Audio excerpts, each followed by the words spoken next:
Right, hello, welcome to this chat. I have with me today Jane Holt, who is a very experienced driving assessor that has worked for many years with Hampshire County Council. I'll get her to tell a little bit more about that shortly. But I should say that we've known each other for the same amount of time because I used to run that scheme. So probably best to get Jane to give herself a bit of or give you a little bit of a background about herself and how she got involved with the Hampshire scheme to begin with. Over to you, Jane. Okay, thank you, Graham. Yeah, my name's Jane Holt. I qualified as an ADI back in 2007. And then in 2015, I heard about a vacancy through the Hampshire County Council scheme. I think I heard a bit because I was linked with Pass Plus and a couple of other initiatives that the council were doing.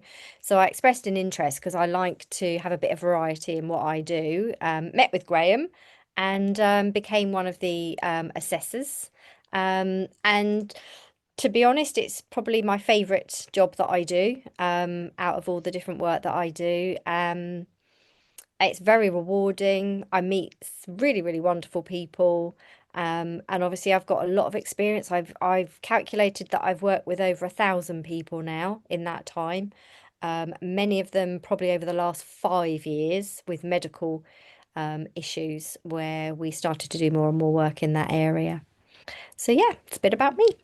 Okay, brilliant. And you don't have to talk about this, but I believe you mentioned that you've got some background in your family or somebody being affected by this type of medical condition we're talking about, which is cognitive impairment.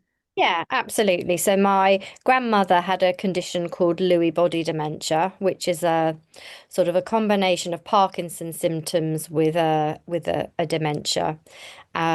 Fortunately, she never drove, so we had lots of other challenges, but we didn't have the driving challenge. My mother-in-law had a mixed Alzheimer's and vascular dementia. Fortunately, she made the decision to give up driving herself, but that was after she had a collision with a dust cart. Minor, but it frightened her enough that she stopped. So again, we didn't have to make those decisions, but to see how dementia progresses and to see the challenges of people accepting that they have the condition, the fear around what is going to happen, I've been through all those challenges, yeah, navigating through, yeah, it is challenging for everybody, as anyone will know who's been in this position.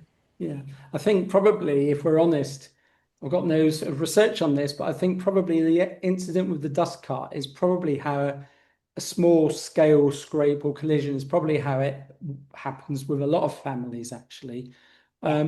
which is slightly concerning because obviously, as you all know, as a small collision is just split seconds potentially away from a much more serious one.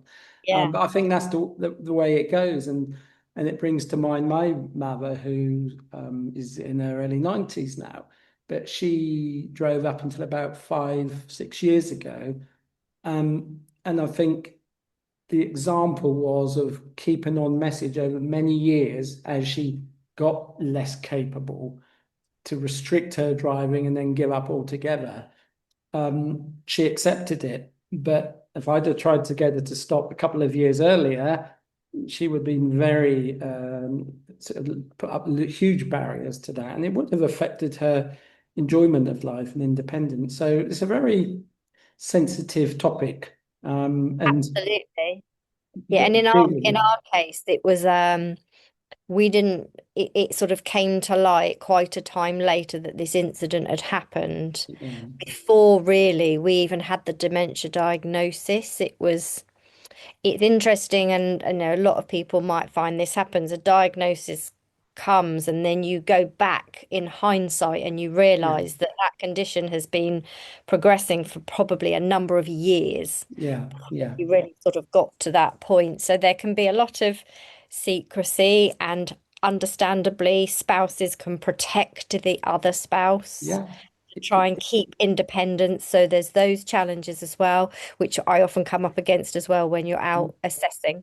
It is. It's a complicated situation, and you're right that diagnosis often does. It's difficult. I understand to diagnose a dementia sometimes, particularly if the the person, the driver, is reluctant to go and see the doctor and recognize something's happening. So it can come at a very late stage, but quite often at diagnosis stage, at least, many people are still driving, and that's not necessarily the start of dementia. That's the diagnosis. So it is different for different people. So yeah. Okay, well, what I'd like to do now is just step back a little bit, if that's all right. And can you sort of give us an idea as a approved driving instructor, an ADI, where you started and why you got into this, what some people call a very nerve-wracking business, but I found it, and when I was doing it, I found it not like that at all. I sort of enjoyed every step of the way, but also the progression through. So what got you into this line of business? So from my early 20s, I was involved in sort of training and development type roles through the banking industry, through the Halifax. And part of that, as that role progressed, the area that I was covering expanded dramatically, and I was doing a lot of miles, and like a lot of business drivers, finding myself very stressed and up against it. And my local police force, Caution Police, were running a better driving course out of the old IBM building in Havant many, many years ago. This is back in 1996. And I thought that sounds good. So over a few weeks, we went along, had a different topic each week that we learnt about in relation to road safety. And then at the end, we had an opportunity to go out with a class one driver who did a commentary drive, drove us very fast all around the roads of Hampshire. And then after that, they gave you the opportunity to do the IAM. So at the age of 26, I did my Institute of Advanced Motorists training, passed my test, which helped with my business driving. Mm. And then fast forward a few years when things changed within the industry I was working, I sort of married the two skills together. So the training skills with the driving skills and yeah, the passion for driving dovetailed in with the training. But also, there was a tragedy in my family. So, when I was 11, my 17-year-old cousin was killed, backseat passenger, five girls in the car, new driver, aquaplaned, Mm. no seatbelts in the back, and all those girls died. So, I think as well, probably at a subliminal level, that motivated me. Yeah. Try and do my bit. Yeah, You- no, I think that's interesting point, and I can understand why you wanted to do something about that. Unfortunately, that type of incident is still happening today, and we're here to talk about more on older drivers' side today. But some of what you've just said in that, it begs the possibility of another conversation about younger drivers, which we're both relatively experienced with. So maybe another time for that. So yeah, thanks for that. The next thing I wanted to just ask was, I think you've already mentioned some of it, but you mentioned when you first joined HCC.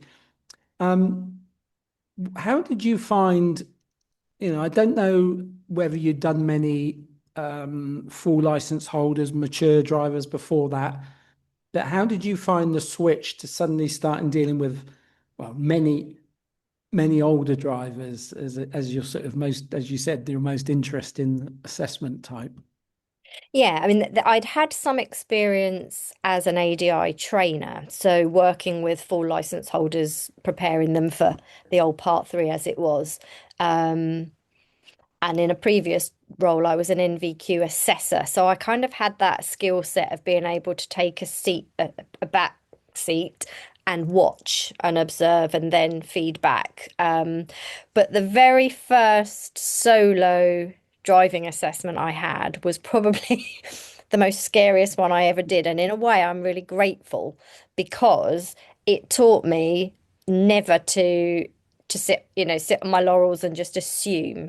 So a Mm. guy straight lined a really big roundabout on the A3. Those of you that know it, the Hamborne roundabout at Selborne, it's the only one. There's a very awkward sort of camber on Camber, it. yeah, I know it.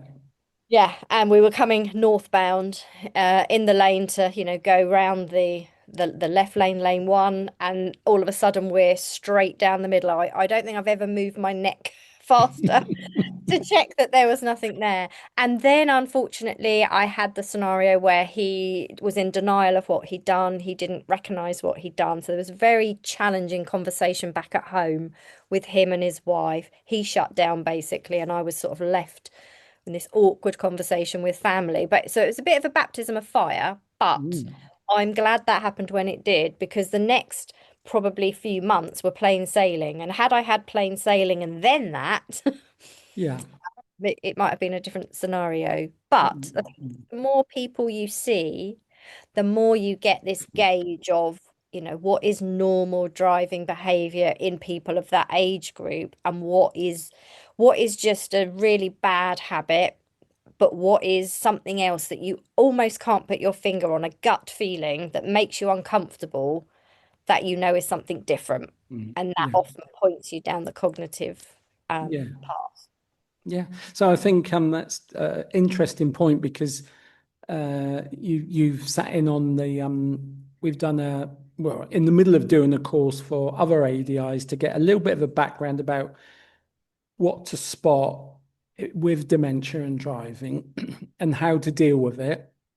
And I've just finished or nearly finished a video on driving assessments for this for people with dementia from a purely non-medical point of view, risk assessment point of view.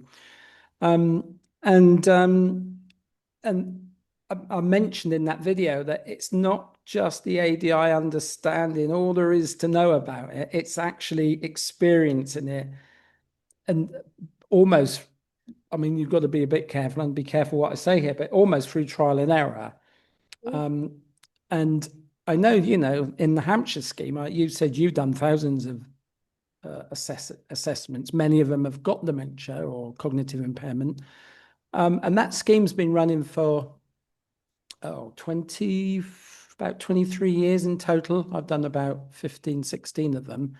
And really, for the thousands and thousands of assessments, including those with dementia, there's been hardly any sort of real major problems for the assessors Mm. over that time. So I think the big part of it is when you're going to sit with somebody, it's like you said, is sort of understand what things might happen. And the more you understand about people with dementia driving, the more you're ready. So when you're coming up to that roundabout, when you had a bit of experience, you're going, all right, what's on my left? What's on my right? If he doesn't go around the lanes here, what am I going to do? So you already know, don't you? Yeah, And yeah. we've all done it where we got a little bit relaxed and got caught out by something. But I guess that experience that you and I and one or two other people have had through those years is stand us in good stead to warn other people what to look out for. Yeah, absolutely. And the other side of it is where, and I've had probably over the years, at least half a dozen I can recall, but one in particular where I've walked into somebody's home and straight away you can see the person has a cognitive impairment, but it's not yet diagnosed. But Yeah, you can just tell from the way they're behaving, the way they're looking at you, but they're not really looking at you. They're yeah, just vacant in some way. They're not engaging. And you've maybe got a spouse there who also knows something isn't right. So you can't say the D word. I learned early on to be really careful about using the word mm, dementia.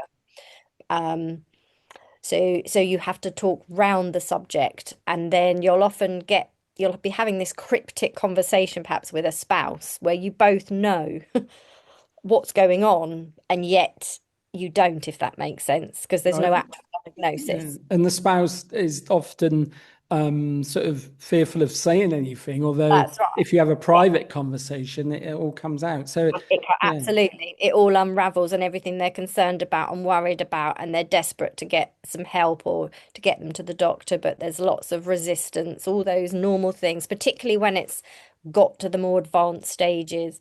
And there's been a couple of occasions where I've actually not even got into a car because of that suspicion, and I've yeah, immediately referred them to medical people before I'll take them out. yeah, Or the particular one I'm referring to, we did go out, and within 2 minutes from his home, I could see he was no longer able.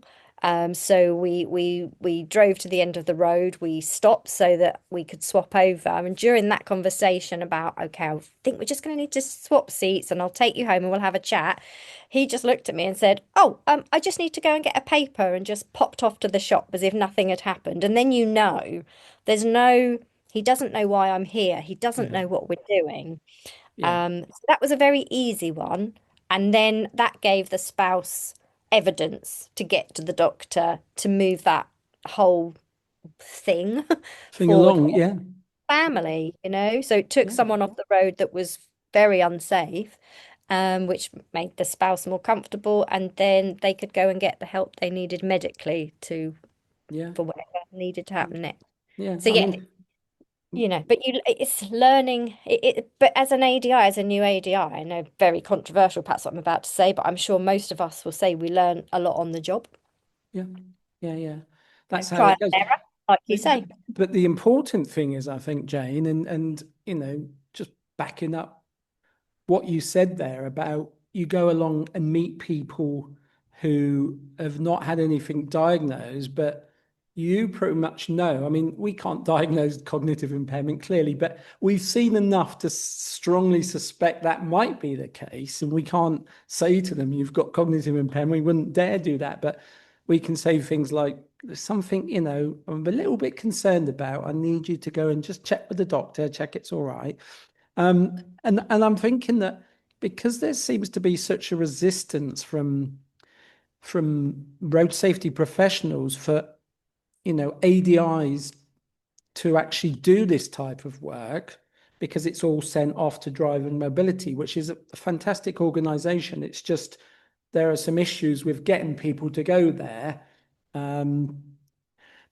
But if a standard driving assessor goes along to some of the ones you've seen where you strongly suspect cognitive impairment and they haven't had any sort of training or understanding or knowledge about cognitive impairment, if you take, for example, the chap who went straight through that roundabout without any awareness of what's going on left or right, and a standard ADI might well just sort of look at things and say, well, lane discipline, you need to stay over here in Yeah, between the white lines. You need to check your door mirrors more, and at the end, write it on the report and say, yeah, you need to practice this. Perhaps go and get some refresher training. Walk away. It doesn't do any good whatsoever. Whereas you and I can follow that through and say, there's a reason they did that. Let's that's dig a right. little bit deeper. Yeah, and by simply asking a question, do you realize that you just crossed the lane as you entered that roundabout?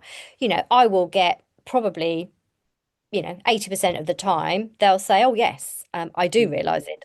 I did that." And there'll be a reason. There'll either be an excuse Yeah. Yeah. Yeah. Yeah. as to why it happened, or there'll be a justifiable reason. They might say to me, "Oh, I did IAM training, or I've done my ROSPA, and Yeah. I was taught to do that." And you're like, "Great," And often I'll sort of say, "Oh, I did wonder," because by that stage you've maybe already seen that they're on their mirrors a bit more. But when Yeah. somebody says, "No, I didn't do that," Yeah. you know that's the issue. If somebody isn't aware, doesn't have that Yeah. insight into what they're doing, then it must be cognitive because it Yeah. can't be anything else. I think that's one of the things. I mean, obviously not medically trained, neither of us are, but we talk to occupational therapists, etc., about this from time to time. And I think one of the sort of, because it's not dementia and driving, it's not like eyesight, is it? It's not like 20 meters and you're in, or 20 or 19 meters and you're illegal. It's a very much more grey area. It depends largely on medical reports. Mm. Um, and to be able to make that decision's, extremely difficult. And at the moment, often doctors are left to make that decision without any sort of evidence of what the person's like behind the wheel. And to me, that's wrong. And so, just sharing our knowledge a little bit and getting more people involved is a start. But for anything to change, I think it'd have to be more accepted that ADIs can play a really important here if you base it on that Hampshire scheme. Yeah, and if you recognize that it's a different skill set. So assessing skills are very different to training skills. You've got to know when to sit back and watch and stay quiet, when to Yeah, come in. You've got to know the difference between it being a pure assessment or a training session or a mixture of both. You've got to have some knowledge of some baseline knowledge of the conditions, the medical conditions, and it's all there online. There are one of the resources I found, particularly when we were going through what we did with my mother-in-law, was there's different stages of Alzheimer's and vascular dementia, but some places say there's 5 stages. Some websites I found said there were 7, but mm, it's once you know where to look and you can look at things like that, you can easily identify roughly where you think someone is on a spectrum, for want of a better word, of how far advanced are they, because some of these conditions are over 10 years of progression, with and often Alzheimer's particularly, yeah. often people aren't diagnosed till quite a way in, or there'll be other people whose families are a bit more on the ball, or they're not so fearful, and they'll go at the very early stage. So I've Mm, I've got clients who I've seen for several years annually because of their license requirement, and I haven't seen a change in their dementia because it's under control with medication, and it was very, very early onset when I first met them. yeah, Uh, so people can continue, but some people can continue for a long time, but others, it's much later, or it's much more advanced, or maybe there's other issues. Maybe they weren't a great driver anyway. This is also very relevant, people's driving history, isn't it? yes, the People are habits. Yeah, habits, confidence, how many miles you've driven, the range of vehicles you've driven. The more people have driven a range of vehicles, driven abroad, towed, the more skill set they have, and often the longer they can go, rather than maybe someone who only did a few miles, isn't particularly confident, doesn't really like driving. There's so many different Yeah. variables that Yeah, sort of no, exactly. well. Yeah, that's a really good point because I know in all the work we did in with Hampshire, and you're still doing that clearly. We we sometimes had to say, like you've already mentioned, it's time you stop driving. It's become unsafe, and you work with the family, you work with doctor, even can work with DVLA to bring about the end of their driving career. Um, but there's also there's a few who you think, yeah, don't see any problems.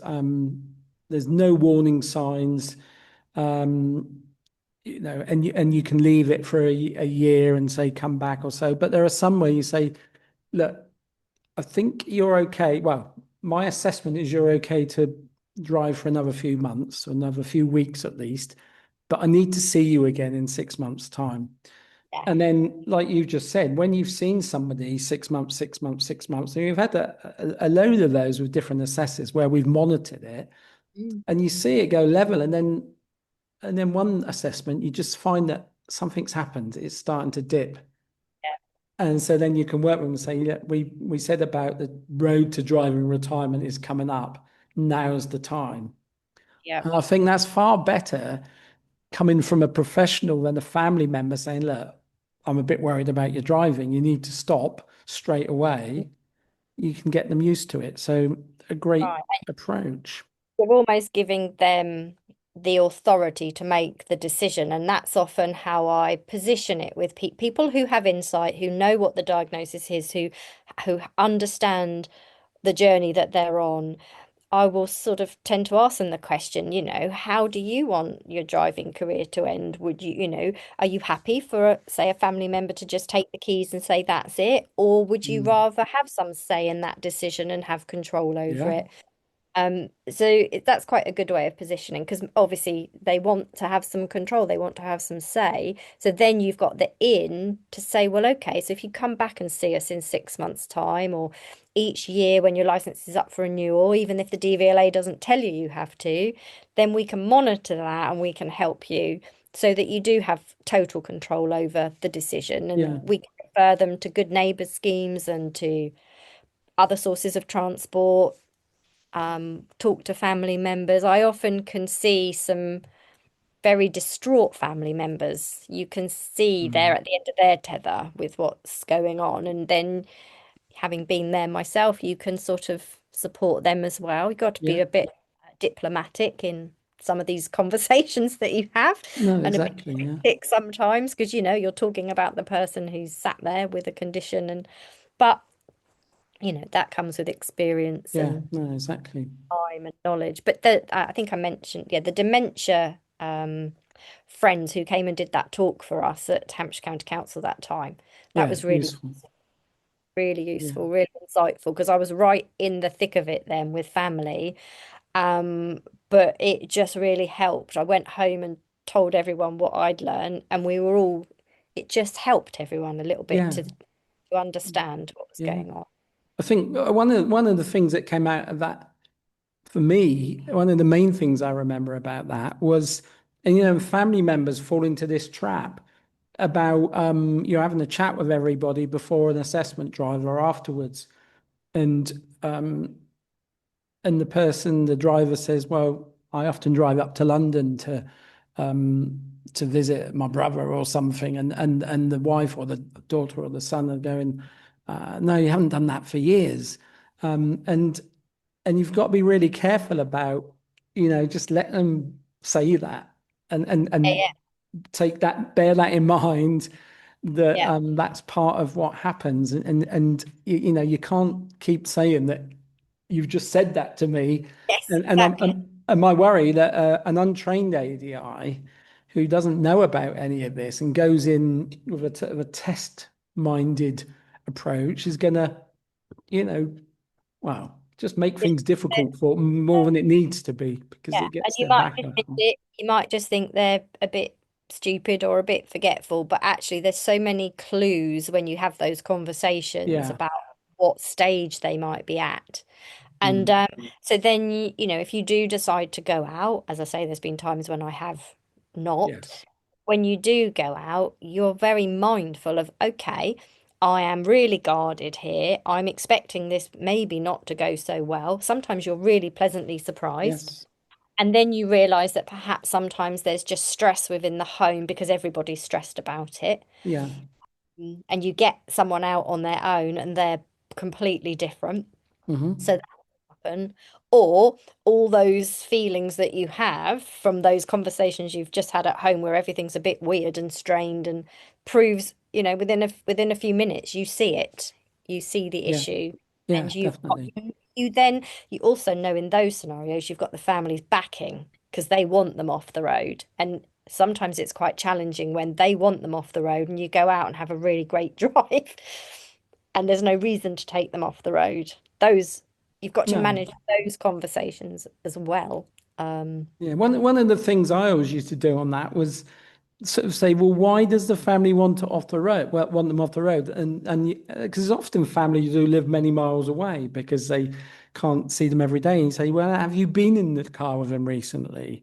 Because what I found was this. Have you got some different examples? Because well, I don't think we can overlook the fact that you could have somebody with cognitive impairment can have a great day's driving or great hours driving, but at other times, under certain circumstances and stress, they can be flipping dangerous. So maybe the family have seen examples, and if they can give you examples, I was in the car the other day and they did this, this, and this, then you can maybe have a look at it a bit more deeply. yeah, But often they just say, oh, due to the age and they've got a cognitive impairment, they shouldn't be driving. I want them off the road. yeah. And when you You're say, have you right. been a passenger? They're like, I'm not getting in the car with them because, and you think, so you've got no evidence apart from the stigma that goes with the medical Yeah. condition is very misunderstood and is very frightening.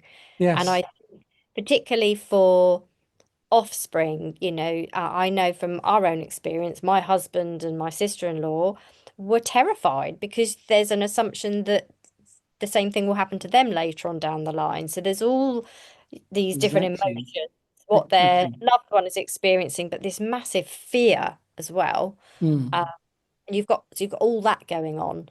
Um, And yeah. and of But course, yeah, sorry, go on. you also meet some really wonderfully supportive people. And, I don't know if you were going to come onto this, but we often say, come in the back with us, come on Yeah, the assessment, because then we're both there, two pairs of eyes. It feels different in the back to the front.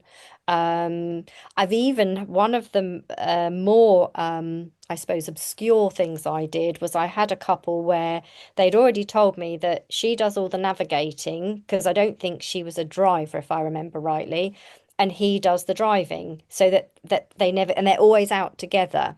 So partway through the assessment, I said, right, can we swap? I want to sit in the back and I want to see how you yeah, work as a team. I've done How, that. yeah, does it put the driver under stress? Do they work well? And she was so calm and it worked beautifully. So it gave me more evidence that for the time being, that's the restriction. You Yeah. don't drive on your own. You always drive with the person navigating and you stick with your little routes that you do. And we come back and see you in a few months and have another look. Yeah, and I think that's the key thing. And you mentioned it there, evidence. We're not doing fitness to drive. We can't. That needs medical expertise. But we're doing a risk assessment based on everything we know, family support, what roads they're likely to go on. Have they got a motorway right next door to them they might accidentally get on? And you look at the whole scenario. Do they go out with somebody else all the time? And I know the criticism from that will be, well, one day there's an emergency and they go out driving by themselves, or they get lost and they end up somewhere on red. So yeah, you have to take that into account and the likelihood of that. But it's not a fitness to drive, it's a risk assessment of what they're doing currently. And I think the thing you said earlier, Jane, about where the family sometimes totally agree with what you found, but when there's a difference of opinion where the family goes, well, I don't agree with that. I think there should be stop driving. You think, well, I just can see no evidence of. I mean, I've done a lot, and I'm sure you have. I've done a lot of assessments for people who have previously had strokes, and there's a question about cognitive impairment. Yeah. Um, and and one of the things you find in that is it's different from dementia because dementia is only going to get worse, Yeah. unfortunately. Whereas a stroke, it can get better. You know, if they've got problems now, they might be all right in 6 months' time. Yeah. Um, so often with with a stroke, you use the family members and say, what were their driving habits like before this? Because what I've seen could be linked to the stroke. But But I it's think a bad habit. yeah, yeah, but we've got to recognize the fact that driving mobility are the experts. And I think if there's an uncertainty there, and particularly if the family are saying, well, then certainly the right course of action would be, well, this is what I found. I'm not medically trained, but I've looked through all the evidence based on all my experience. I can't see any issues with that. Go to driving mobility. This is your next step because they're the real experts.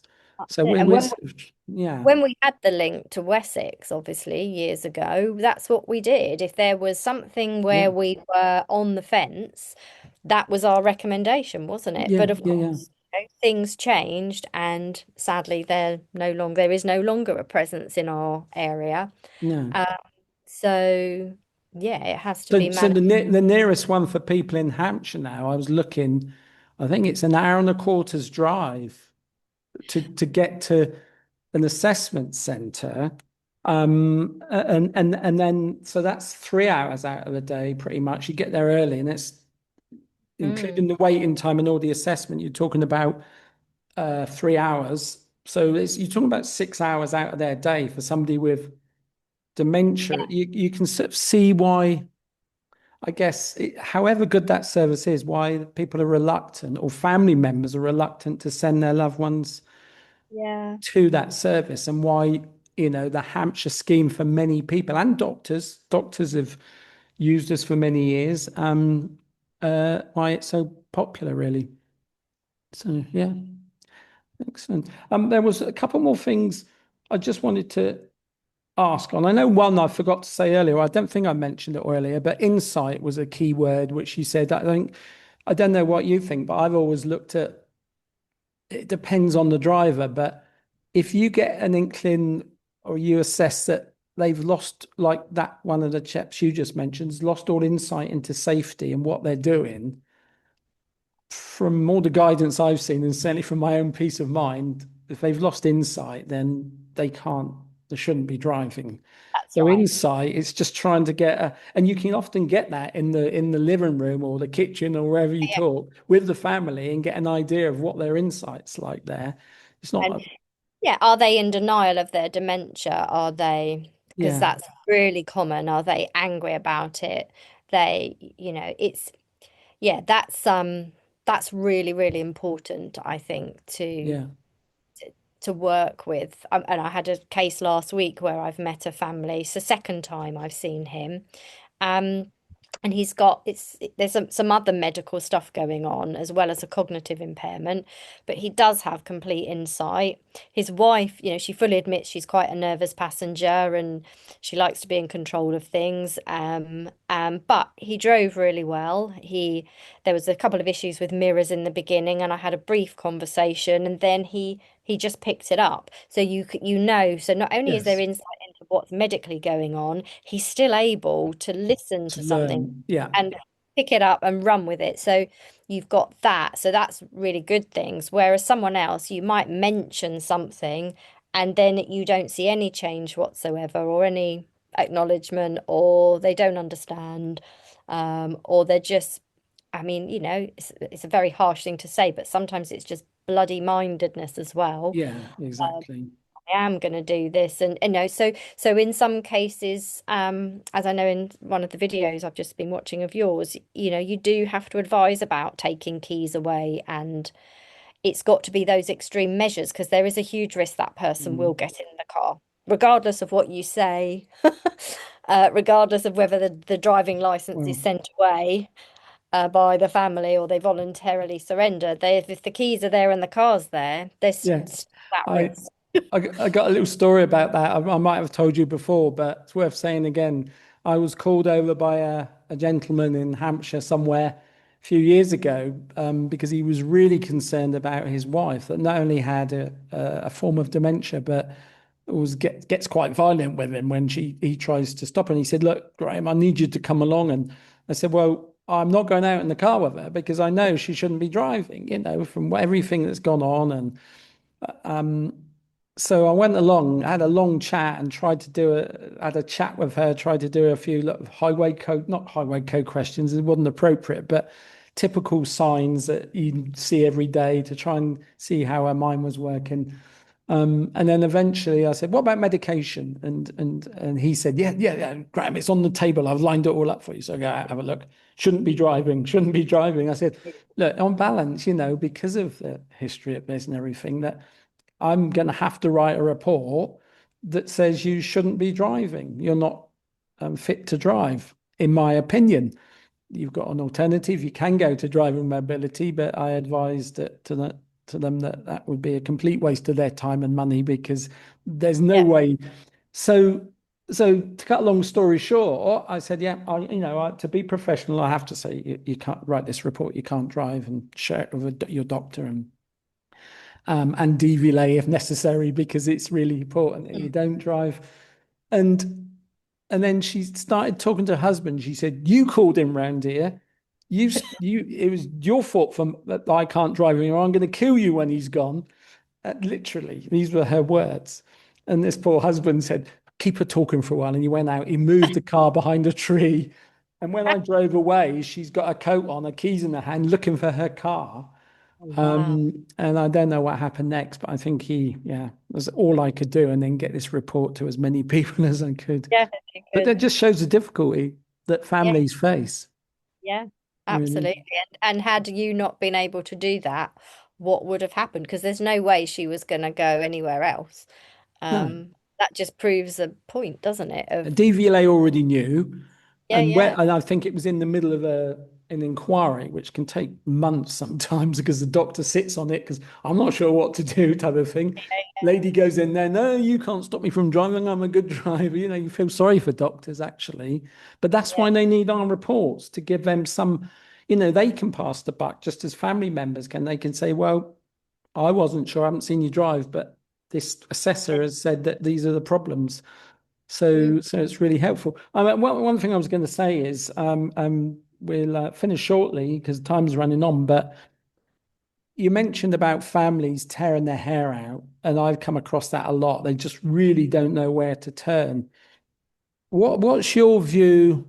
Again, you don't have to say because it can be a bit of a political hot potato this, I guess. But what's your view on the current system as you understand it, which we're dealing with in Hampshire? But if you think about other parts of the country, Well, it's interesting because I've recently moved, as you know, within the last just over a year ago, to West Sussex, and there is no scheme in this county. So, of course, all the work I'm continuing to do in Hampshire, there's all the people over where I live now. Who's helping them? Well, nobody is helping them, um, which is quite, personally, I find it quite frightening, actually, that there is mm. no options for those people.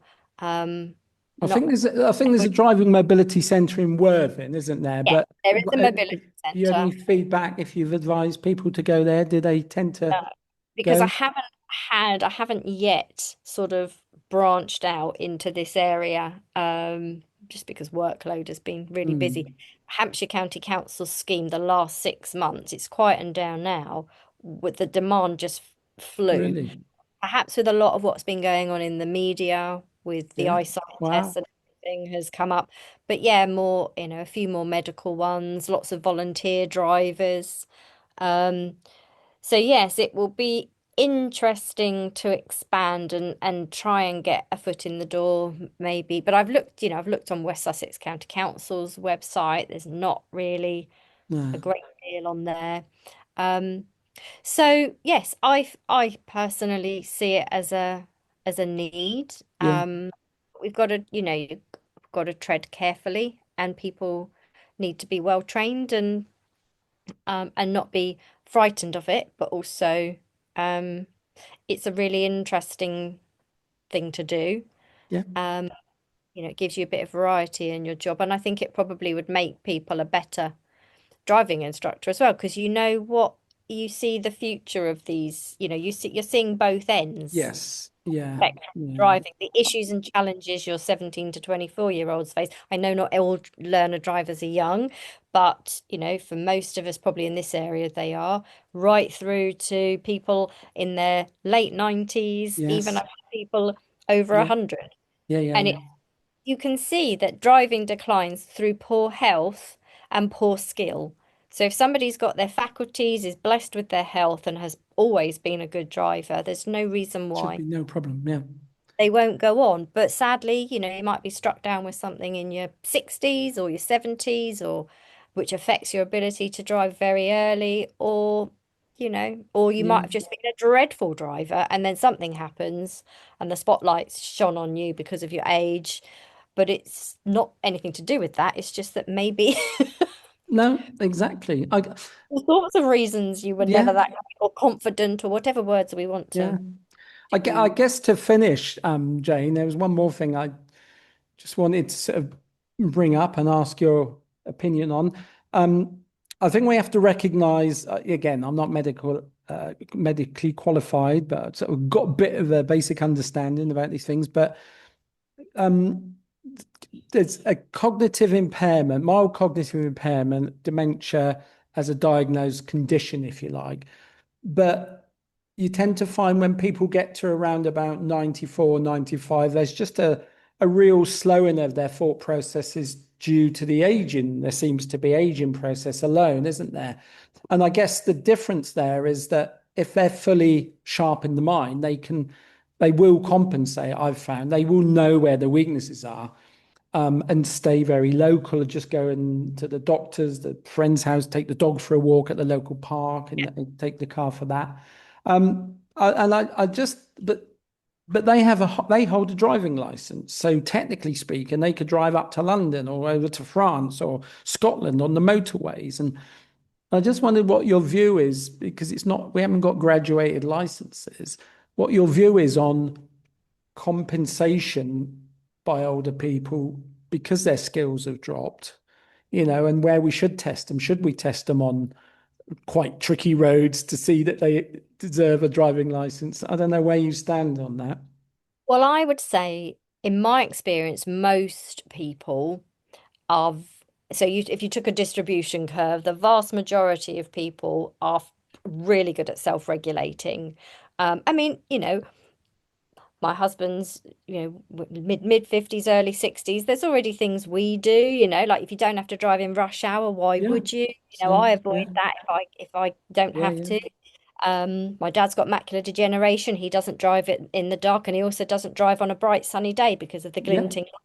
So he's restricting himself that way. Doesn't, lots of people I meet, vast majority are self-regulating to some degree or other, often because when you retire, you need a routine of some description. So they've Yeah. got their Yeah. little routines and their patterns almost. But you're always going to have on the other extreme scales They the call them people. outliers statistically, I think. You're always going to have those, and it's like I think like all these statistics and things we hear, it's those people that will tend to give all older drivers a bad name. Yeah. Just the Yeah. same with all younger drivers, Yeah. whereas the vast majority are doing what needs to be done to stay safe and are Yeah. respect. And they're obviously one really important thing working with the older generation is the level of respect they have for the roads, the level of Yeah. pride they have in their driving. I hear stories of people have driven all across Europe, things that perhaps younger people might not do so Yeah. Yeah. much. Yeah. Yeah. Yeah. You've got all of that. I'm quite envious sometimes when I hear of some of the stories of what people have done and where they've towed their caravans to and all this Yes. kind of thing. So you've got that. So I don't know if I agree with it's a one size fits all. I agree with the eyesight. I think that's important. I feel that opticians should be brought in more to like the doctors to perhaps report concerns, a mechanism if they have Mhm. concerns about somebody. So I do agree with that. But mandatory testing, No, I certainly wouldn't. There's no evidence it's worked in other countries as far as I know. And you imagine you're going to have so many people who lose their independence, but because they failed a test. yeah. And because if you're going to standardize it, it's got to be of a certain standard and on similar roads. You can't go to a little New Forest village for one, drive around the village, and on the motorway for another one. So yeah, I certainly don't go with that. So yeah, brilliant. Okay, well, we'll have to draw it to a close there. I mean, that's really been interesting. It's nearly an hour's gone by, and we got lots more we could talk about, I'm sure. But thanks for agreeing to do this, and hopefully talk to you again soon. Indeed. Thank Okay, you. thanks very much.